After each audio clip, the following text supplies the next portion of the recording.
What's up, everybody? Daniel Joseph here. I wanted to do a quick video here for my bait cast users. And I know I've been using the bait caster for probably 5-6 years now. So I'm sure those guys that have been doing it for 20, 30, whatever odd years, you all know a whole lot more than I do.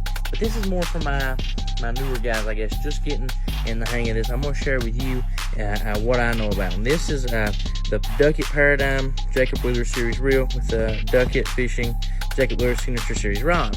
I've had this about 8 months, I guess, and I use it all the time. It's probably my favorite rod. It's so light, but I always use it for flipping. I'm usually flipping a creature bait or a worm on this thing. And the other day, it's been cold out, I want to throw a swim bait, and I changed this over to use a swim bait. So now I'm gonna try to change it back over to my flipping style, which I'm gonna use here.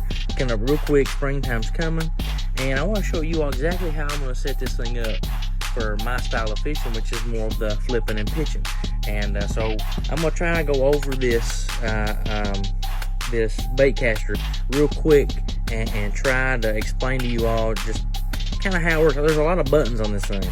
So let's try to get through that and figure out how these things work. So right now I've got this thing set up pretty tight. I've always been told from my youth that what you should do is point the rod up at about 11 o'clock, hit the button, and the bait should fall real slow. Right now mine doesn't fall at all. I've got this thing set up pretty tight because I was casting it. I usually keep this thing really loose. So first thing we're going to do is I'm going to go over to the brake, which is on this side. Y'all see the big knob.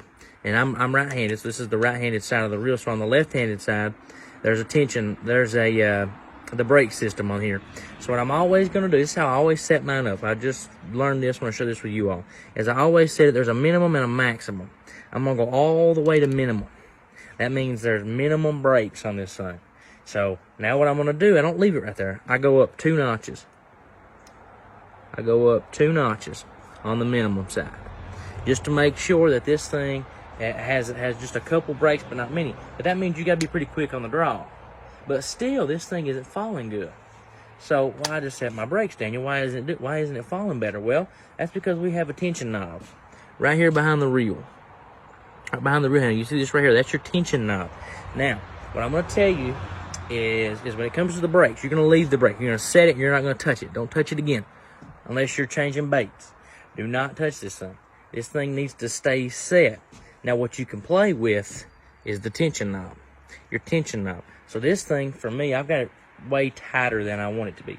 So I'm gonna loosen it. I'm gonna loosen it 3 or 4 or 5 times. And then what I'm gonna do is I'm gonna sit there. Oh, now it's falling really quick. Now it's falling really quick. So I probably got it a little too loose. See what, now the problem is gonna be, and this is how it is, you gotta get outside and you just gotta play with it. You gotta practice with it. Because the deal is you're going to be using this, and if you do the 11 o'clock trick and you hit the button and it falls and then it hits and you don't stop it with your thumb, you're going to backlash. What I really like to do is I want to set mine, I'm going to bump it up a couple notches, put it at about 11 o'clock and drop it. And what I want it to do is I want it to hit with no backlash. And that's really going to kind of maximize the efficiency of using your reel on the lake. Because what you'll be able to do is you'll be able to cast this and you'll be able to flip and pitch and it not backlash as much as it would as if you had this thing set differently. So now this thing is set up exactly how I want it. It's set up exactly perfectly how I would like it if I were flipping and pitching. I mean, this thing's releasing line just perfect. I'm on the back porch. I've got this little statue set up I'm pitching at and just trying to practice with my target, just to make sure that this thing is set up exactly how I want it come springtime, when I come to flipping bushes or I'm seeing that bedding fish laying over there and I just want to slowly put my bait right in front of it, right over there in the strike zone. So hopefully this video helped you out. With that, that's the only thing. And then, you know, the spikes behind your reel, that's your drag. Now that is when, you know, you can pull, and that's how much line it releases. I've got mine pretty loose. I don't want that. I want to tighten it up pretty good. It's still pretty loose. That's just that's a preference kind of deal, because, you know, if you got a big fish on there, like I'm using 12-pound fluorocarbon on this, so I'm definitely going to want my drag to be kind of tight, because, you know, if I get something that's going to strip drag on this thing, it's probably going to be a monster.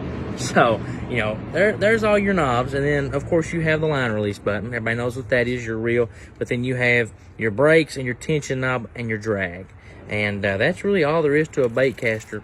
And really being able to take one apart, not even take it apart, but be able to break it down and learn what these knobs do can make you more efficient on the water this season. This is the off season. It's time to get ready to go fishing. Hope y'all have had a wonderful holiday season. Let's go fishing. See ya.